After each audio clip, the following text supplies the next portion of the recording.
This is the Lone Creator YouTube. We hope this video helps. You start an Outlook on your desktop, open File, then Open and Export, then Import/Export. Choose Export to a file and pick Outlook data file, which creates a PSD. Once you select the calendar folder, make sure to set any date range you need, otherwise you export everything. Click Next and choose a clear local folder to save the PSD so you can find it.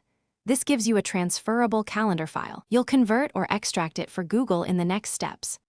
Once you have the PSD, you need an IX file that Google accepts, so convert the PSD using Outlook Export to iCalendar or a trusted converter. If you can export directly from Outlook as IX, do that. It's simpler and preserves recurring events better. Make sure to inspect the IX in a text editor. Check event start/end times, recurring rules, and time zone entries so Google imports correctly.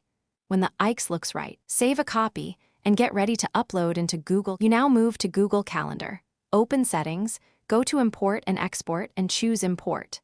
Select your IX file and pick the calendar that should receive these events. Make sure the time zone matches Google's display time zone so times line up. Click Import and wait for completion. Then scan your calendar for missing or duplicated items. If something went wrong, try re-exporting with correct time zone, or recreate stubborn recurring events manually. This single troubleshooting tip fixes. Thanks for watching.